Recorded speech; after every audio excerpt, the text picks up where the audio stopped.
semua, perkenalkan nama saya Nikolas Saputra dari Prodi Sistem Informasi dengan NIM 1422010. Di sini saya akan mempresentasikan materi yang saya dapat tentang siklus hidup proyek dan metodologi pengembangan sistem.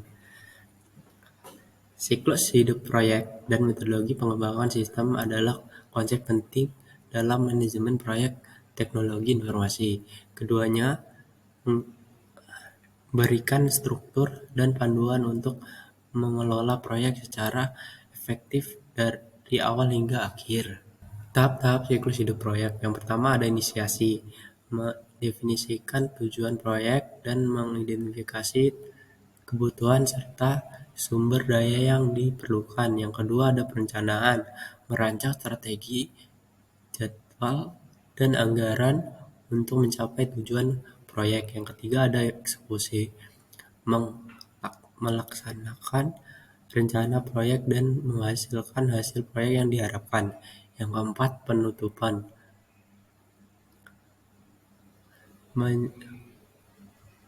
evaluasi hasil proyek, mendokumentasi pelajaran, dan menutup proyek secara formal. Selanjutnya ada pengenalan siklus hidup proyek. Definisi siklus hidup proyek adalah rangkaian fase yang dilalui proyek dari awal hingga selesai. Kedua, tujuan memberikan kerangka kerja terstruktur untuk merencanakan, pelaksanaan, dan pengendalian proyek yang efektif. Yang ketiga ada manfaat, meningkatkan efisiensi, mengurangi risiko, dan memastikan hasil proyek sesuai dengan tujuan yang ditetapkan. Selanjutnya ada metodologi pengembangan sistem. Metodologi pengembangan sistem yang pertama ada definisi, meningkatkan efisiensi, mengurangi risiko, dan memastikan hasil proyek sesuai dengan tujuan yang ditetapkan. Yang kedua tujuan, yaitu memastikan pengembangan sistem yang efisiensi, terukur, dan sesuai dengan kebutuhan pengguna. Yang selanjutnya ada jenis. Terdapat berbagai metodologi seperti waterfall, agile, scrum, SP, dan kanban. Prototype, ada RAD, Lean, dan masih banyak lagi. Metodologi siklus hidup proyek waterfall. Yang pertama ada perencanaan, mendefinisikan scope,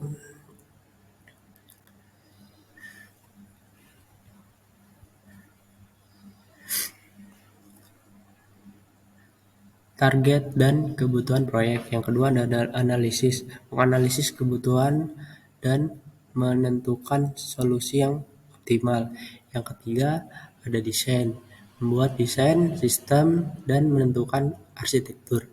Yang selanjutnya ada pengembangan, menerjemahkan desain ke dalam kode dan menguji. Selanjutnya ada pengujian, memastikan kualitas perangkat dan menentukan bug. Selanjutnya ada implementasi, yaitu menerapkan perangkat lunak ke lingkungan produksi. Selanjutnya ada pemeliharaan, memperbaiki masalah dan menambahkan fitur baru. Selanjutnya ada langkah-langkah metode agile. Yang pertama ada perencanaan iterasi, pilih fitur untuk dikembangkan dalam iterasi pendek. Yang kedua ada pengembangan, yaitu kembangkan fitur secara kolaboratif dalam tim.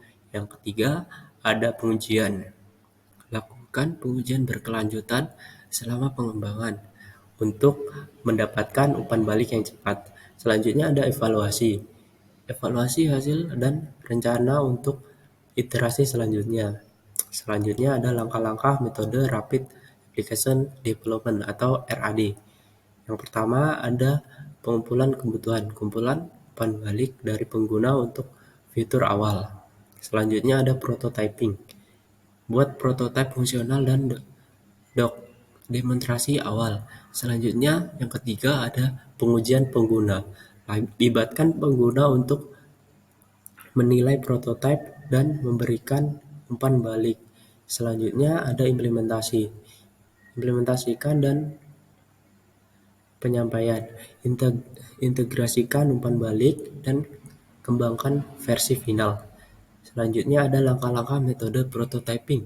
Yang pertama ada pembentukan ide. Tentukan ide dasar yang ingin diujikan dengan prototype. Selanjutnya yang kedua ada pembuatan prototype. Di situ kembangkan model awal produk untuk mendapatkan umpan balik. Yang ketiga ada uji coba. Libatkan pengguna untuk menguji dan memberikan saran. Selanjutnya ada perbaikan. Perbaiki prototipe berdasarkan umpan balik yang didapat. Selanjutnya ada langkah-langkah metode Scrum. Penyusunan blok backlog, susun daftar tugas yang harus diselesaikan dalam sprint. Yang kedua, itu ada rapat harian. Adakan pertemuan singkat setiap hari untuk membahas kemajuan. Selanjutnya ada pengembangan sprint. Kembangkan fitur dan waktu terbatas yang disebut sprint. Selanjutnya ada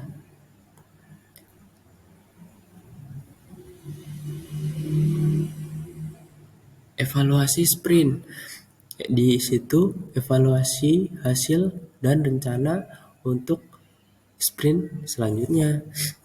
Nah, selanjutnya ada langkah-langkah metode Lean Development. Yang pertama ada pemahaman nilai. Di situ tentukan apa yang bernilai bagi pengguna. Yang kedua ada pemanfaatan aliran nilai. Identifikasi langkah-langkah untuk menyampaikan nilai tersebut. Yang ketiga ada penciptaan aliran. Buat proses yang streamline untuk efisiensi optimal. Yang keempat ada peningkatan berkelanjutan. Selalu cari cara untuk memperbaiki proses dan produk. Yang selanjutnya ada karakteristik dan metodologi siklus hidup proyek. Siklus hidup proyek adalah urutan tahapan yang digunakan untuk berencana, mengatur, dan mengelola sebuah proyek. Metodologi siklus hidup proyek membantu tim untuk mengelola proyek secara efektif. Selanjutnya ada karakteristik model waterfall. Yang pertama ada tahapan beruntun. Setiap tahapan harus diselesaikan sebelum memulai tahapan berikutnya. Yang kedua ada dokumentasi yang teliti. Dokumentasi lengkap diperlukan untuk setiap tahapan untuk referensi di masa depan. Yang ketiga ada pengujian akhir. Pengujian dilakukan setelah semua tahap pengembangan selesai. Selanjutnya ada karakteristik agile model. Yang pertama ada fleksibilitas. Agile memungkinkan perubahan cepat dan adaptasi terhadap kebutuhan yang berubah. Yang kedua ada iteratif. Pengembangan dilakukan dalam siklus pendek yang disebut sprint atau iterasi. Selanjutnya ada kolaboratif. Menekankan kerjasama tim dan komunikasi yang erat dengan pelanggan. Selanjutnya ada nilai tambah. Fokus pada penyampaian nilai bisnis secara berkelanjutan dan cepat. Selanjutnya ada karakteristik model RAD, yaitu pengembangan cepat. RAD mengutamakan kecepatan pengembangan dengan menggunakan alat-alat visual. Selanjutnya ada prototype. Prototype berfungsi sebagai alat komunikasi dan validasi kebutuhan. Yang selanjutnya ada iterasi. Pengembangan dilakukan dalam siklus iteratif kecil dan disebut sprints. Selanjutnya ada karakteristik model prototype. Perencanaan awal membuat prototipe awal untuk mendapatkan umpan balik dari pengguna. Selanjutnya yang kedua ada evaluasi. Pengguna mengevaluasi prototipe dan memberikan feedback. Yang ketiga penyempurnaan. Prototipe diperbaiki berdasarkan feedback pengguna. Yang keempat pengembangan. Prototipe berkembang menjadi sistem yang lengkap. Karakteristik model Scrum. Yang pertama ada sprint. Siklus pengembangan yang pendek biasanya 2-4 minggu. Daily Scrum. Rapat singkat harian untuk membahas progres dan kendala. Yang Selanjutnya ada sprint review, presentasi hasil sprint kepada stakeholders. Yang selanjutnya ada sprint retrospektif, rapat untuk mengevaluasi sprint dan menemukan cara untuk meningkatkan proses. Selanjutnya ada karakteristik model line development. Yang pertama ada minimal viable product atau MVP, membuat versi minimal dari produk yang untuk mendapatkan feedback awal. Selanjutnya ada efisiensi, mengurangi pemborosan waktu dan sumber daya. Selanjutnya ada feedback, mendapatkan feedback dari pengguna untuk iterasi pengembangan. Selanjutnya ada continuous improvement, selalu mencari cara untuk meningkatkan proses dan produk. Selanjutnya ada perbandingan metodologi pengembangan sistem. Yang pertama ada karakteristik, yang yaitu diantaranya siklus pengembangan. Kalau di waterfall dia linear dan beruntun, sedangkan di agile dia iteratif dan interkremental. Selanjutnya karakteristik perubahan, yang kalau di waterfall dia sulit untuk diubah, sedangkan di agile menyesuaikan diri dengan perubahan. Karakteristik yang ketiga yaitu komunikasi. Di waterfall dia formal dan terstruktur, sedangkan di agile dia informal dan kolaboratif. Metodologi RAD versus prototyping. RAD dia pengembangannya cepat dan iterasi berulang, sedangkan prototype dia menghasilkan model awal dapat diuji dan diperbaiki sesuai masukan. Selanjutnya ada metodologi Scrum versus Lean. Yang pertama Scrum, dia mengutamakan kolaborasi tim dan spirit, fokus pada pengiriman nilai cepat. Yang kedua Lean, fokus pada pengurangan pemborosan, meningkatkan efisiensi dan kualitas. Strategi untuk mengelola siklus hidup manajemen proyek dan efektif membutuhkan strategi yang cepat untuk memaksimalkan efisiensi dan hasil proyek. Yang pertama, perencanaan yang teliti, membuat rencana proyek yang terperinci dan realistis. Yang selanjutnya monitoring dan kontrol, memantau kemajuan proyek secara berkala dan mengambil tindakan korektif. Selanjutnya ada komunikasi yang efektif, membangun komunikasi yang jelas dan terbuka antara anggota tim. Proyek yang sesuai dengan metode. Yang pertama waterfall, proyek yang cocok yaitu proyek sistem pengajian karyawan perusahaan. Proyek ini membutuhkan tahapan yang beruntun dan memiliki persyaratan yang sudah ditetapkan dengan jelas di awal. Sistem ini pengajian karyawan cenderung memiliki alur yang kerja tetap dan minim dan cocok menggunakan model waterfall yang sistematis dan linear. Selanjutnya ada agile. Proyek yang cocok yaitu aplikasi marketplace, karena memungkinkan pengembangan yang fleksibel dan responsif terhadap perubahan. Dengan iterasi yang singkat, tim dapat terus beradaptasi dengan kebutuhan pengguna dan mengimplementasikan fitur baru. Yang RAD, proyek pengembangan aplikasi prototipe untuk demo produk. Itulah proyek yang cocok. Proyek RAD sesuai untuk proyek dengan waktu pengembangan yang terbatas, seperti pengembangan aplikasi prototipe untuk demo produk. RAD menekankan pada pengembangan cepat dan iteratif.